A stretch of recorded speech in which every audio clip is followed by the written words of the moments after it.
And we're back with another edition of Inside Sports Fantasy Football. It's Gerald Glassford from Inside Sports Fantasy Football, the Lakers Fast Break podcast, and Pop Culture Cosmos. Thanking you for being so part of thank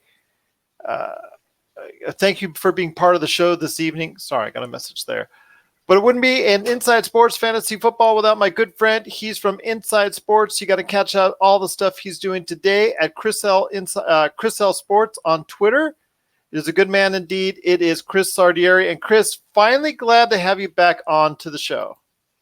Gerald, thank you for the kind introduction. Glad to be back. I can't believe we're halfway through the season already. I tell you what, it's gone by fast, and we're going to have your thoughts on the MVP coming up here in a sec. But I wanted to get you on this weekend again to talk about what games you're looking forward to into Week 7 in the NFL. So I want to hear your thoughts. What's coming up on this weekend in your slate that fantasy owners need to worry about the most this weekend? Yeah, so if you are a player looking to, maybe you've got a kind of tough lineup decision. For instance, let's say you've got Jared Goff, and the experts say Jared Goff makes too much money. He's not the same quarterback without Todd Gurley. As a fantasy football player, I say, well, some of that's relevant, but not this week when the Rams, despite the fact that they're flying, well over 6,000 miles to go play in London, get to feast on the Cincinnati Bengals. Everyone talks about the Dolphins. The Bengals really could be in the running for the top pick at the rate they're going.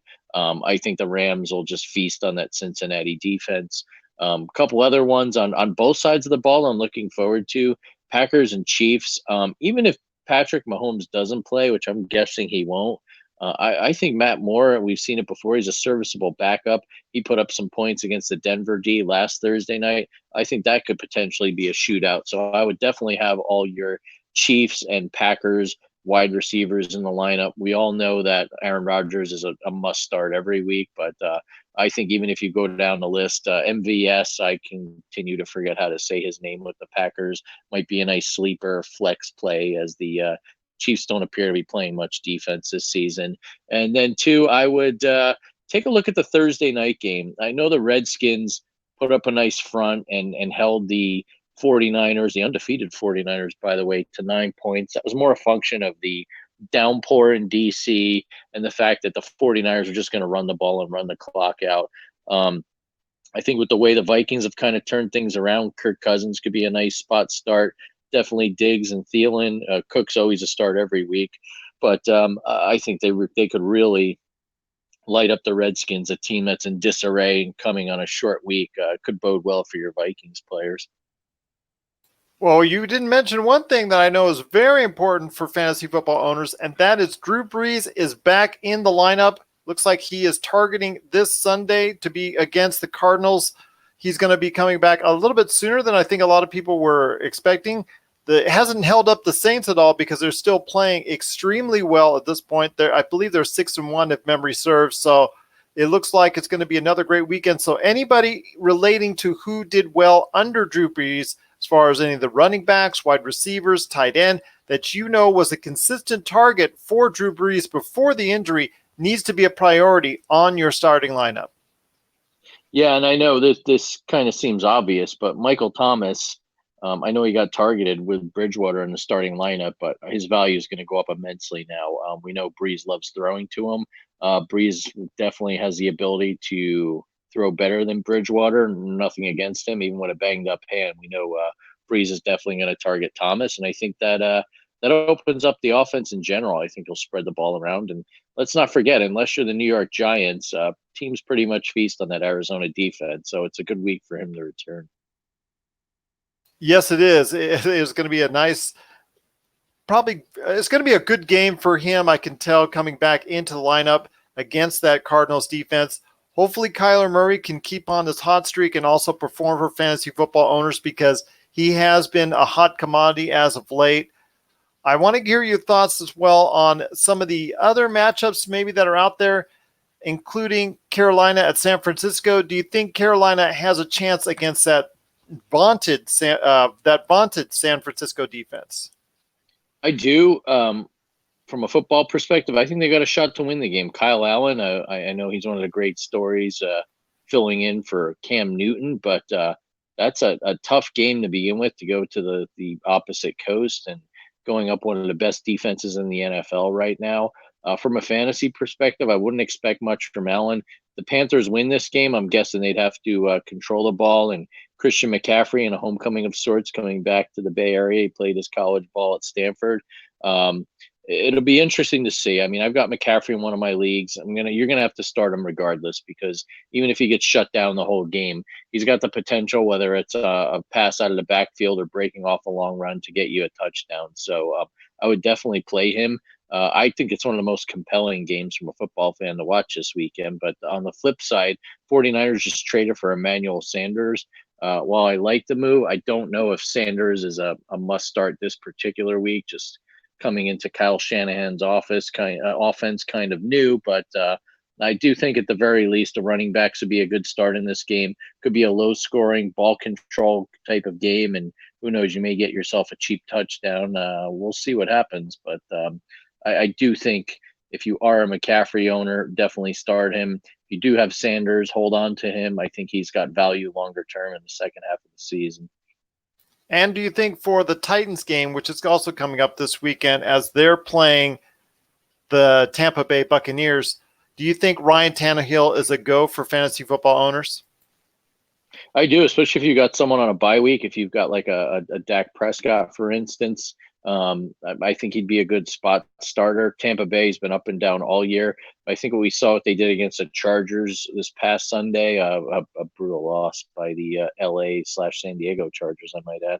I think there's one name where we've seen emerge, and I've had this guy over the past few years, and he never seems to amount to it. But let's remember to what his hype was. But let's remember, Marcus Mariota was his quarterback the last 2 years, and that's Corey Davis. I believe he was a top 5 pick 2 years ago by the Titans. I think he's got some increased value, and I think he's worth starting this week. He and Tannehill seem to have developed a good rapport so far, and frankly, Mariota's not throwing the ball, so I think that only increases his value going forward. Once again, I'm on with Chris Lardieri from Inside Sports. If you have any questions for him directly, you can ask him right away at Chris L Sports on Twitter. Or if you didn't remember that, you just got to remember this for Inside Sports. You can always email us any questions you want at Inside Sports FF on Twitter, or email us isfantasyfootball@yahoo.com. That's isfantasyfootball@yahoo.com. Well, my friend, it's been great talking to you on this abbreviated episode of Inside Sports. I just wanted to get you back involved, back in the game. I know you and I have been trying to meet up to go ahead and talk more great inside fantasy football stuff. But before we head on out, I got to hear your thoughts. We're at the halfway point for most fantasy football leagues. I want to hear your thoughts on the top players and your overall MVP for fantasy football at this point in time. Sure. This is going to be half selfish, half objective. I think it's Christian McCaffrey. And look, there was somewhat a little bit of debate whether McCaffrey could have been the number 1 pick this season. It was Saquon Barkley. I happen to have Barkley in another league, and he got hurt, and the rest is history. But when you consider the fact that he lost Cam Newton, and yet this guy's still putting up big numbers on a consistent basis, and as we mentioned in a previous episode, staying healthy, I think that's really impressive to me. And then he may not be the most valuable, but I think someone that's kind of come out of nowhere from a quarterback. I don't know, for lack of a better term, we'll call him the rookie of the year, even though he was technically a rookie last year. Lamar Jackson with the Ravens, I think down the stretch here, he really impressed me what he did against the Seahawks this past Sunday in Seattle with the 12s yelling in his ear. I think that's someone. He may not be the most prolific passer, but he is extremely dangerous with his feet. I think he can get you some nice running touchdowns here with the way he's playing and the way that offense is constructed. So I guess, do we asterisk that for Rookie of the Year, Gerald? I don't know, but I must say I've been very impressed with the way he's played, and there are a lot of skeptics coming into this season. I think things will be improving for him here in the second half as the Ravens look to be in control of that division. If you're going to be technical with me and say Lamar Jackson's not a rookie, I've really been impressed with Kyler Murray, while the Cardinals have kind of surprised people, winning a few more games than people anticipated. He's consistently putting up, 20 points on a week-to-week basis. Again, he's good with his feet as well, but he's not turning the ball over as much as the beloved Danny Dimes, Daniel Jones in New York. So I've been impressed with him as a rookie as well. Well, it looks like it's unanimous between a lot of our fantasy football experts, between both you and Jason Dutch, a voice from the underground, because he also is in agreement with you that Christian McCaffrey is the MVP to this point in time, especially after Patrick Mahomes' injury. And I want to ask, well, before we head on out, with Patrick Mahomes, and he's injured for at least 3 weeks. What are you going to do as a replacement? Is there, you're going to go ahead and just, get Kansas City's Matt Moore like you were talking about, or would you prefer to go into another quarterback, to head off your team in case you didn't have one or you're looking for a backup on that waiver wire? Yeah, I know we've mentioned in previous weeks, Jacoby Brissett has been very consistent and playing well. The Colts have really been doing well this season. I think that's one name to look out for. I've stashed Jimmy Garoppolo in one of my leagues, and while the 49ers just keep continuing to run the ball, at some point he's going to have to throw. I'm guessing here Kyle Shanahan will open it up as teams try and, put extra men in the box and stop that vaunted 49ers run offense. But I do think, look, if you're in a deep 12 to 14 team league and there's not a lot of depth, I mean, I happen to see Matt Stafford available in one of my leagues recently. That's a good option, but Same here. I in a lot couldn't believe he was available. I was shocked, and I think he's worth taking a flyer on. I mean, the guy's experienced. The Lions seem to be playing well and hanging in there in the NFC North. If those guys are gone, I mean, I really don't think Matt Moore is a horrible option. If you can ride him out a few weeks, he's got weapons. Andy Reid likes to throw the ball, and he's done wonders with backup quarterbacks in the past. So I wouldn't put it past Reid to pull some more tricks out of his offensive play calling bag. I hear you on that one. So I would still lean somewhere else, to be honest with you. I don't have much faith right now in the backup situation in Kansas City, although, like you said, with Andy Reid coaching, I could be proven wrong, and that could be the case. A lot of people are just going to go ahead with the backup going forward. But still, I think at this point in time, if you're able to go ahead and get a Matthew Stafford like I did on the waiver wire, and it looks like you in your league that it was still available, which was to me is just shocking since he's played like a top 10 fantasy football quarterback the entire season. That's still quite something to behold. But there are still plenty of good quarterbacks out there that can at least get you 2-3 games until Mahomes gets back, hopefully in great shape and once again ready to play some outstanding football. But at this point in time, I'd say Christian McCaffrey, even when he has an off game where there's under 100 yards total receiving and running, as far as his last game, he still ended up scoring 2-3 touchdowns. So just in that alone makes him a viable threat more than anyone else right now in the NFL. And as such, it looks like he is the MVP at the halfway point. So we'll see how it comes out for the rest of the season. But I tell you what, those are some good thoughts again from my good friend Chris Lardieri from Inside Sports. Any last thoughts on the way out, my friend? Yeah, I will say with regard to quarterbacks, stay away from the aforementioned Daniel Jones and Sam Darnold. New York is a football mess right now.